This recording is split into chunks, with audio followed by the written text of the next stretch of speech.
एकादशी का व्रत कर रहे हो तो सबसे पहला नियम, एकादशी व्रत का सबसे पहला नियम है कि आप जिस दिन व्रत करो उसके एक दिन पहले भक्ति का संचार इस हृदय में करो। भक्ति का संचार इस हृदय में कर लीजिए। जिस दिन आप व्रत करो, जैसे एकादशी का व्रत कर रहे हो तो दशमी के दिन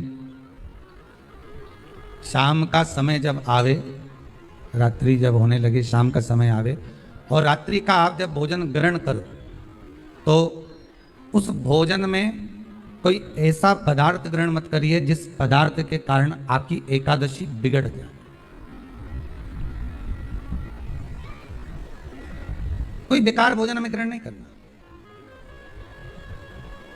श्रेष्ठ भोजन ग्रहण करिए दशमी के। और एकादशी का दूसरा नियम बहुत ध्यान से सुनिएगा।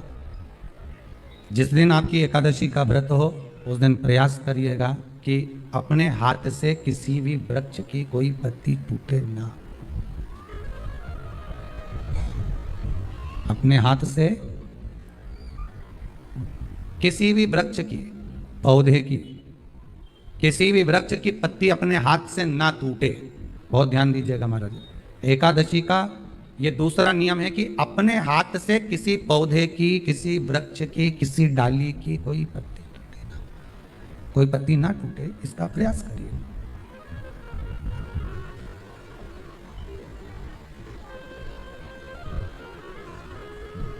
कितना सुंदर व्याख्यान कहा है, कितना सुंदर वर्णन है महाराज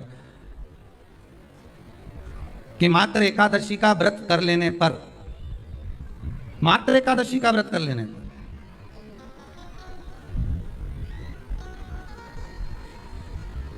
जो पूर्व में किया गया हमारा पाप कर्म है, हमने किसी जीव की हत्या करी है, हमने किसी को कष्ट प्रदान करा है, हमने किसी को अपशब्द कहा है, हमने किसी को ताने दिए, हमने किसी को आड़ा टेढ़ा कहा है, हमने किसी को गालियां दे दी है, मात्र एकादशी का व्रत ही कर लेने पर ये सारे जो दोष हैं वो समाप्त हो जाते हैं। सारे दोष हमारे समाप्ति पर आ जाते हैं।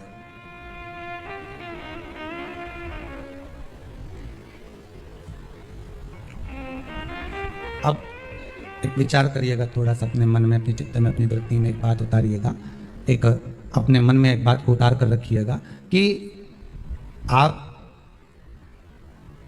अपने पाप को, अपने पाप कर्म को जिस दिन क्षीण करने वाले हो, समाप्त करने वाले हो, अपने पाप को आप जिस दिन समाप्ति पर लेकर जा रहे हो तो उसके एक दिन पहले आपको प्रसन्नता होना चाहिए कि नहीं होना चाहिए कि कल मेरा पाप कटने वाला है, कल मेरा पाप समाप्त होने वाला है।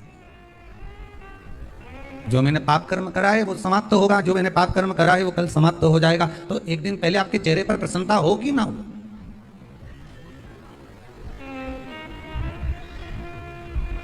और चेहरे पर वो प्रसन्नता आपके आना चाहिए कि कल मेरा एकादशी का व्रत है, आज दशमी है, कल एकादशी का व्रत है, तो कल मेरी जब एकादशी का व्रत रहेगा तो मेरा ना जाने कितना कितना पाप, कितना असत्य, कितना कितना झूठ, कितना कितना प्रपंच वो समाप्त हो जाएगा। इसमें मुझे प्रसन्नता हो, इसमें मुझे आनंदता हो।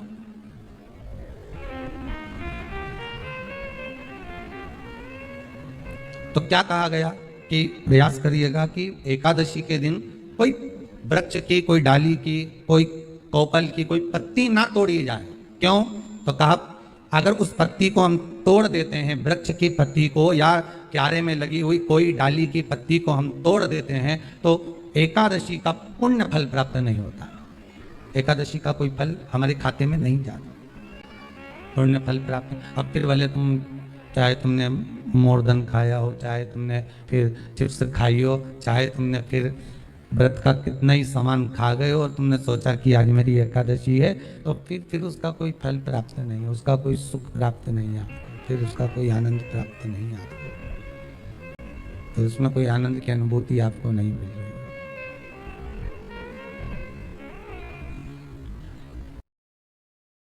बहुत सुंदर संवाद है, ध्यान दीजिएगा। जिसके घर में कमाने वाले दो चार हैं, पैसा तो आ रहा है और घर में टिक नहीं रहा, डॉक्टर में, पुलिस में, एक्सीडेंट आदि में, कहीं गलत जगह पर व्यसन में अगर पैसा जा रहा है जुए में मांसाहार मदिरा पान या कहीं आया पैसा, पैसा आने में कमी नहीं आ रहा है, पर टिक नहीं रहा, रुक नहीं रहा। कोई मांगने आ गया, दे दिया, फिर वहां से अपने पास नहीं आ रहा, अपन कह रहे हैं भैया हमारा पैसा लौटा दो, नहीं आ रहा। तो महाराज शिव महापुराण की कथा कहती है, एकादशी के दिन गंगा के जल में मात्र 7 बेलपत्री डालकर जो नंदीश्वर भगवान अर्थात जो शंकर जी के शिवलिंग के सामने नंदी होता है, उस नंदी के चरण पर गंगा का जल चढ़ाकर बेलपत्र शिव पर समर्पित कर देता है, उसके घर में रुपया रुकना चालू हो जाता है। फिर वो गलत जगह पर नहीं जाता, गलत स्थान पर वो धन जाएगा ही नहीं। बेटा अगर व्यसन में पड़ा हुआ है, मदिरा पान में पड़ा हुआ है, मांसाहार में, जुए आदि में जा रहा है, तुम्हें लग रहा है कि मेरा बेटा गलत मार्ग पर जा रहा है, ये मित्र दोस्ती गलत हो रही है, वो सही जगह पर है, करना है एकादशी। अब किसी ने पूछा एकादशी के दिन चावल चढ़ाएं कि नहीं चढ़ाएं, तो यहाँ तो सीधी सीधी बात है, बीमारी देखकर थोड़ी ना आती है कि नवरात्र चल रहे हैं कि सावन का सोमवार चल रहा है। बीमारी तो बीमारी। तुम चावल मत खाओ। तिरुपति कौन कौन गया, हाथ उठाओ, ठीक है। जगन्नाथ जी कौन कौन गया, हाथ उठाओ, हाँ ठीक है। द्वारका जी कौन कौन गया, हाथ उठाओ, ठीक है। बद्रीनाथ कौन कौन गया, हाथ उठाओ, ठीक है। एकादशी के दिन कभी तुम बद्रीनाथ चले जाओ, एकादशी के दिन तुम द्वारका चले जाओ, एकादशी के दिन तुम तिरुपति चले जाओ, एकादशी के दिन तुम जगन्नाथ चले जाओ, एकादशी के दिन तुम तुम्हारी मर्जी पड़े भगवान के किसी धाम में चले जाओ और भगवान को भोग लगाओ और उनकी थाली को झांक कर देखना, उसमें चावल जरूर मिलेगा। उसमें ऐसा नहीं है कि चावल नहीं। बद्री नारायण में भगवान को चावल का भोग लगा हुआ मिलेगा, द्वारका में चावल का भोग लगा हुआ मिलेगा, आपको जगन्नाथ में चावल का भोग लगा हुआ मिलेगा, तिरुपति में मिलेगा, द्वारकाधीश में मिलेगा, नाथू द्वारा में मिलेगा, सांवरिया सेठ में मिलेगा, काकरोली जी में मिलेगा। आप जहाँ जाओगे वहां पर एकादशी के दिन भगवान को चावल आएगा, क्योंकि भगवान के लिए परहेज नहीं है। जो काम में डूबा हुआ है, जो आसक्ति में डूबा हुआ है, जो लोभ में डूबा हुआ है, जो वासनाओं में डूबा हुआ है, जो तृष्णा में डूबा हुआ है और जो माता के गर्भ से जन्म लिया है, एकादशी के दिन चावल उसको नहीं खाना।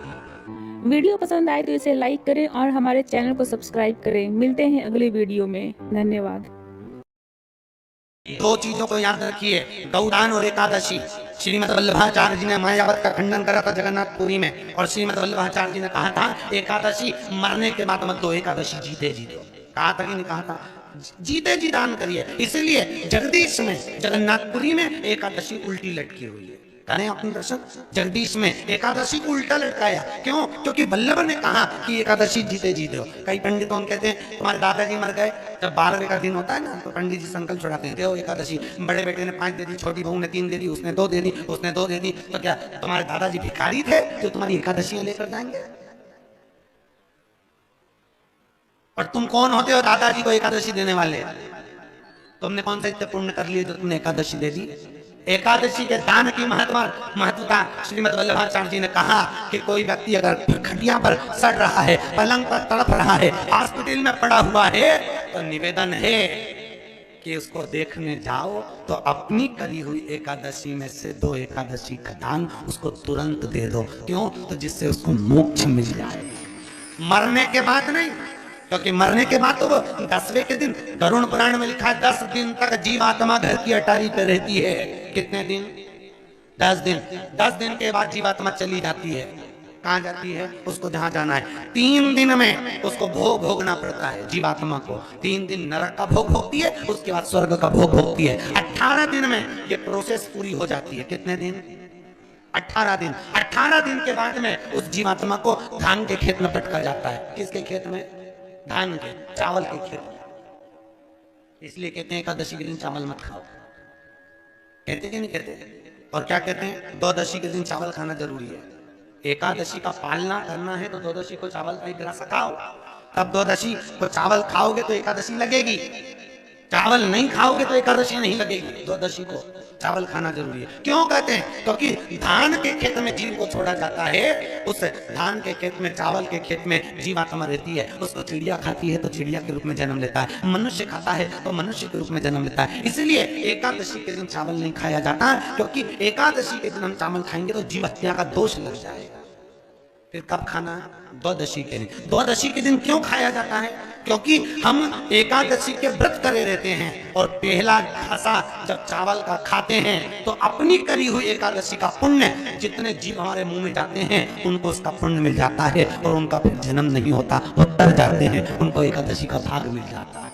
इसलिए कहते हैं एकादशी को चावल मत खाओ, पर द्वादशी को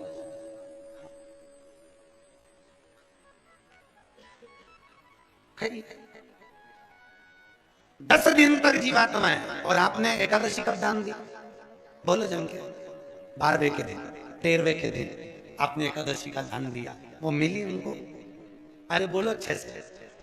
कई कई तो अभी श्रीमद वल्लभाचार्य जी वर्णन करते हैं, मेरे वल्लभ कहते हैं कि वल्लभ कुल की एकादशी करो, भले बकरी जैसे चरो, पर एकादशी करो। हमारे यहाँ तो शास्त्र कहता है एकादशी का व्रत भी करो तो मुंह उतार के मत करो रे।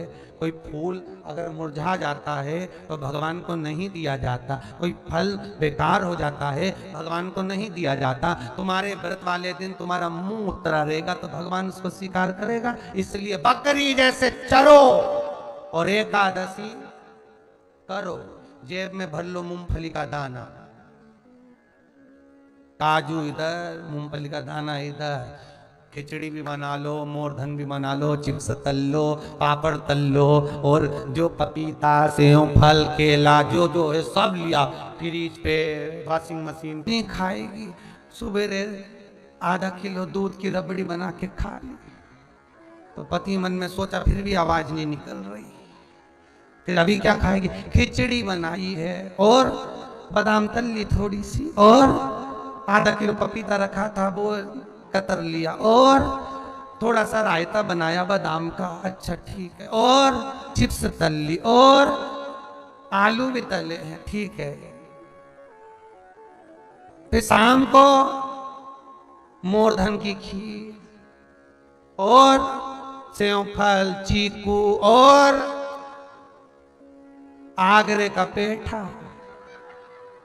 और राजगिरा की पूरी, ठीक है। फिर रात को अभी आधा किलो दूध मंगवाई, थैली गरम करके उसमें थोड़ी सी ड्राई फ्रूट्स डाल के, मखाना पीस के उसकी खीर बना लो। बस केवल खीर नहीं, पपीता रखा है। पति भी बोला तेरे जैसा व्रत तो दुनिया में कोई नहीं। दंडवत है ऐसी एकादशी माता को जो इतनी जोरदार एकादशी करी है। फिर पूछा किसने बताई? सियोर वाला महाराज, याद रहेगा। फिर तो पति भी बोला खूब चरो एकादशी को, कौन मनाता है? आज एकादशी का लोग व्रत करते हैं, करना भी चाहिए। परम भगवदीय जीव एकादशी का व्रत करते हैं कि हम भोजन छोड़ देते हैं, हम ये नहीं खाएंगे, हमारी एकादशी है, हम ये नहीं खाएंगे, हमारी एकादशी है। और शिव महापुराण की कथा कहती है कि एकादशी सफल कब होती है? जब आपकी 5 कर्मेंद्री, 5 ज्ञानेंद्री और 1 मन ये आपके कंट्रोल में हो, तो समझ लो कि एकादशी पूर्ण हो गई और एकादशी का फल आपको प्राप्त हो।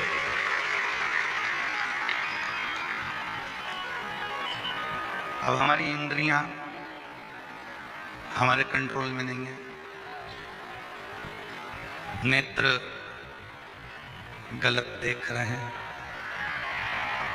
जिह्वा गलत बोल रही है, कान गलत सुन रहे हैं, श्रवण शक्ति गलत जगह है, नेत्र गलत जगह जा रहे, जिह्वा गलत बोल रही है। जब ये हमारी इंद्रियां हमारे कंट्रोल में नहीं होंगी जब यह हमारी इंद्रियां हमारे संयम में नहीं होंगी तो हम कितना भी व्रत कर लें, हम कितना भी उपवास कर लें, हम चाहे कितने भी भूखे रह लें तो भी उस व्रत का फल नहीं मिलेगा।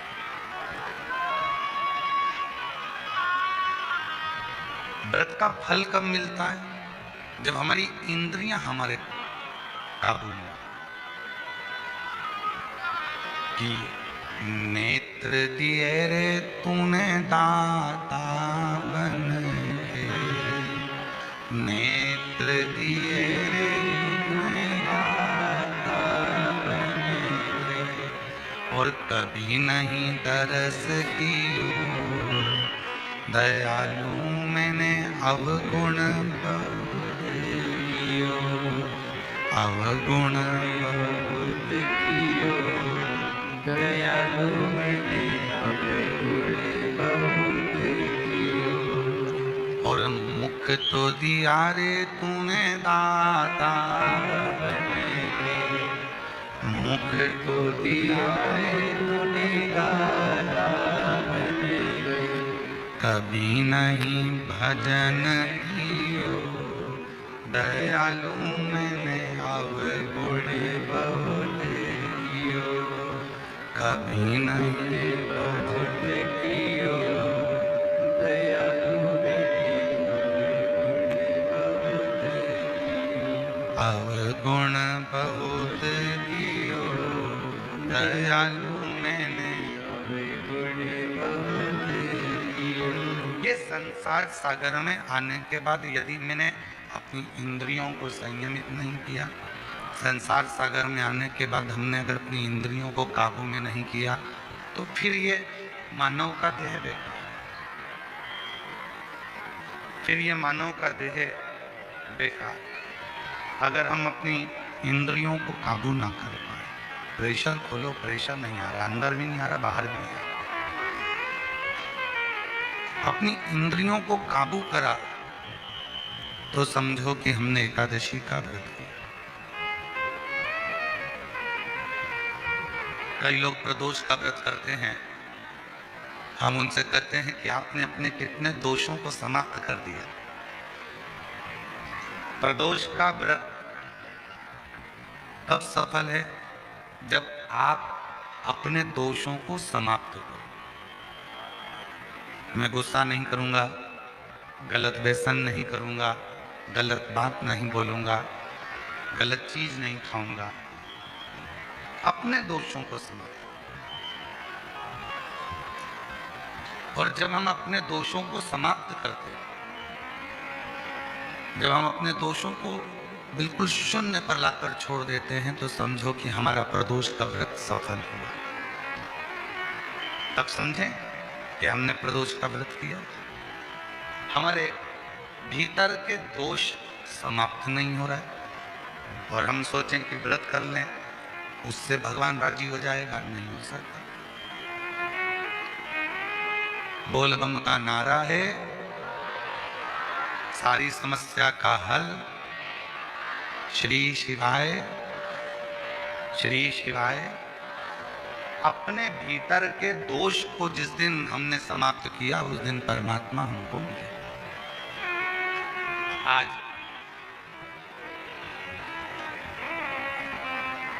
मां कर्माबाई की जयंती है। संपूर्ण देशवासियों को